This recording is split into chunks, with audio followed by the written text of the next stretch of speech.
Hey all, here at OS Reviews. Today we're taking a closer look at the Samsung Galaxy J3 Orbit.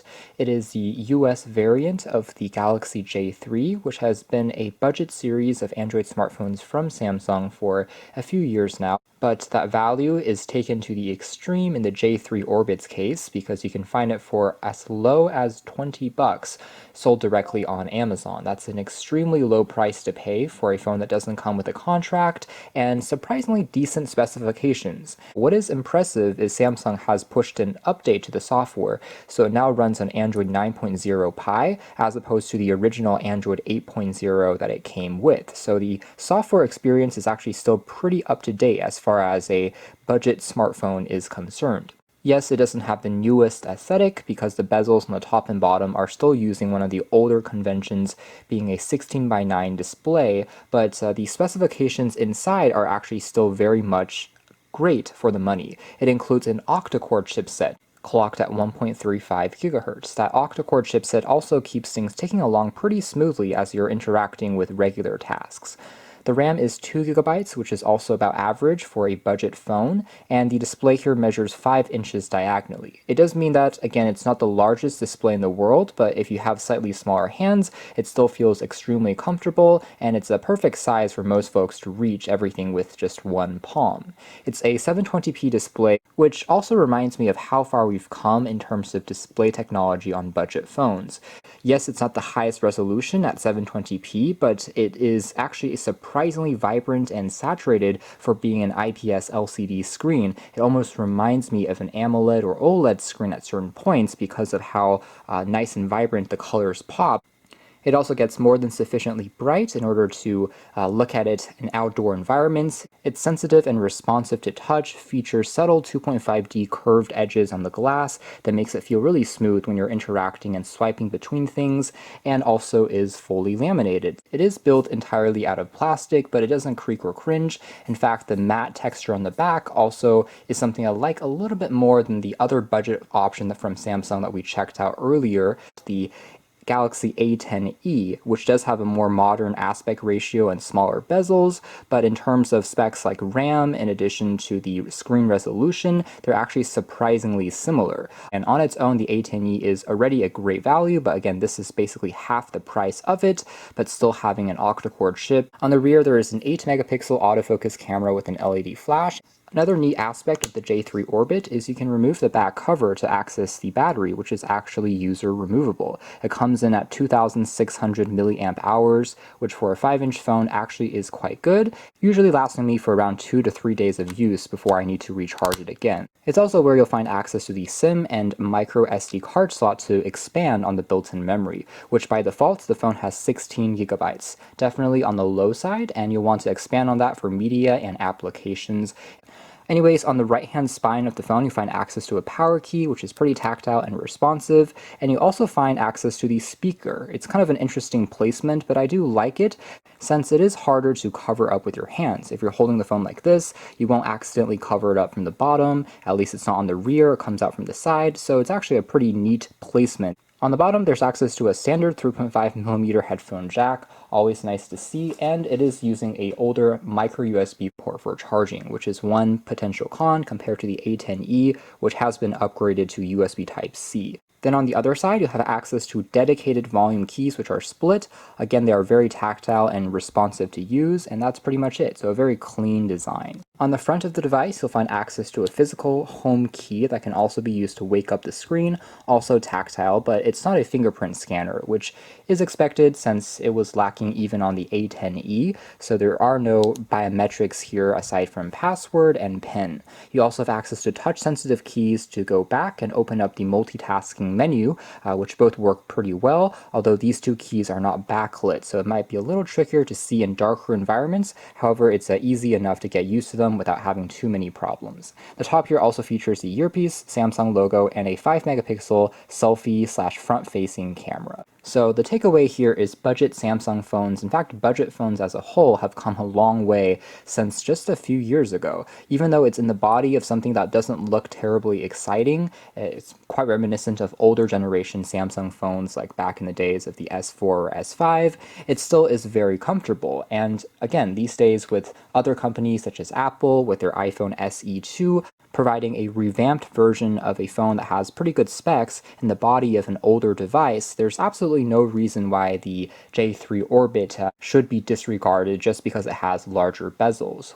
In fact, if I had the choice between two phones, one which has a more modern, tall display and weaker specs, and the other one, something like this that has more updated internals but has a slightly older body, I would still pick this because the overall performance of using the phone I think is going to be much more important when it comes to navigation, things being responsive, apps opening up quickly, it slides along and everything feels pretty responsive. It gives you a collection of tiles, notifications, and apps which roll along. And again, the blacks on this LCD screen are really inky and punchy for being just an LCD. Samsung has also given you kind of their customized versions of various apps, things like their Galaxy Store, which you can go into for downloading more games and titles. If you don't want to use the Play Store, for example, there's also access to their versions of utility tools like calculators, in addition to calendars. Their clock app has also been customized by them from the ground up, but it all looks pretty slick and responsive and consistent on this Samsung UI, giving us a pretty robust set of features for things like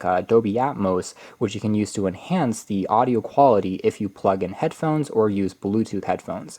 9.0 Pi also brings along a universal night mode, so that basically can turn the phone's display into a dark theme, or if you're using in the day, you can kind of go back into this regular theme. One thing I will say is this phone is lacking a proximity light sensor, so things like auto dimming the screen is not available. That is one thing that you need to kind of go into the notification shade here to manually adjust, but overall, for the price, it is still very reasonable. Let's take a closer look at the camera experience next. Nothing to really write home about, but it is definitely usable. You have access to things like HDR mode, which you can toggle here just by swiping along. Interface is also fast enough. You can also launch into the camera by double tapping on the home key as a quick launch shortcut, which works pretty well. There's even a dedicated night mode, which is pretty impressive to see on such a budget phone, albeit it's no match for the flagships or Pixel devices, but it's still nice to see and does help improve the quality ever so slightly in darker environments. In fact, you'll even find access to a Pro mode to allow you to adjust things like ISO, exposure, controls, all of those things manually. Finally, here's a selection of different filters that you can apply, including beauty ones that you can use if you're taking selfies or ones with friends and family. Let's take a closer look at some of these sample images. The color of the grass here just looks so vibrant and full of life, in fact ultra saturated, so really reminiscent of AMOLED, but in fact it's just an LCD screen. But again, Samsung has a great repertoire of making displays, and so this is really no exception. Now, one thing that you'll see here is that the camera quality is, although decent, it doesn't have the most sharpness in the world since the megapixels is a little low, but as long as you're in a bright environment, it does capture objects still quite well. Certainly no issues as far as sharing onto social media or just saving when you're in a rush. It may not be, again, a flagship level camera, but definitely surprisingly good. The front-facing camera here at 5 megapixels, really the same story, surprisingly good in a bright environment for capturing images and also for video conferencing. Overall quality here I'd say is similar to the Galaxy A10e's cameras. So next, let's take a closer look at the video experience and also the audio quality by jumping into YouTube. Things do load along still pretty quickly on here Android 9.0. The keyboard, by the way, is the Samsung keyboard, but it does support swipe, and the colors here are also matching the theme that you're in. So the dark mode here turns everything black, as you can see.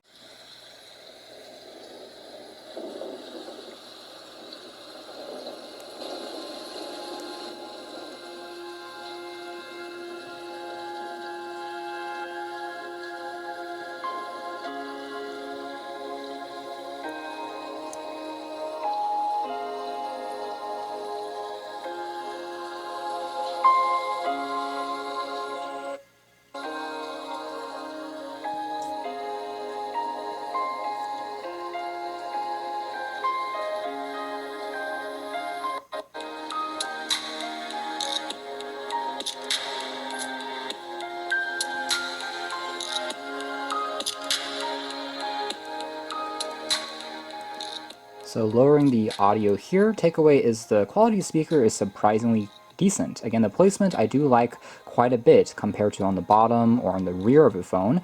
It actually doesn't get disrupted as you're holding the phone either in portrait or in horizontal orientations. It feels quite natural. And at the same time, the quality doesn't really distort even at higher volumes, even though the volume itself doesn't get as loud as perhaps some other phones I've tried in the past, but it offers overall pretty clean sounding audio, and for watching YouTube videos or movies with, it's actually still a pretty enjoyable experience.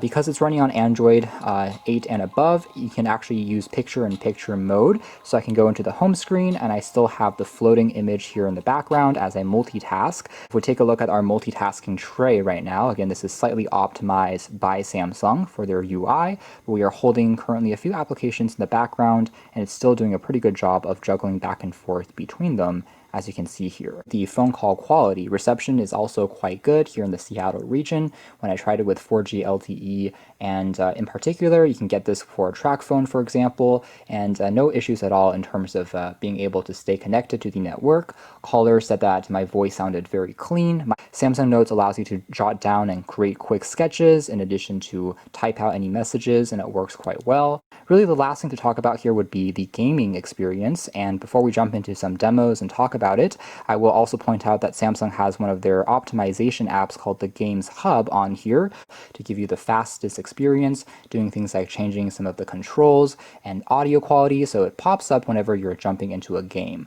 Neat little additional app there from Samsung. Otherwise, in terms of downloading games and content, you can of course jump into the Play Store and any title will download without any issues, including intensive ones like PUBG, Asphalt series can all be installed here really without any problems. You're only limited by the amount of memory that you have in the phone. And I would still personally recommend lighter titles if you want the best experience, since at the end of the day, this is still not going to be a gaming phone. It's no match for a flagship, for instance, but simpler titles, puzzle-based games, arcade games, things like that will be more than sufficient, although the loading times might be perhaps a little slower than on more expensive devices with faster Snapdragon chips. As a whole, it's still more than acceptable. In fact, it has exceeded my expectations on a phone that is this cheap. The processor here, I would say, is a little better than many of the other true entry-level phones, oftentimes using MediaTek chips, which are, for example, quad-core. This one here from Exynos being octa-core does help.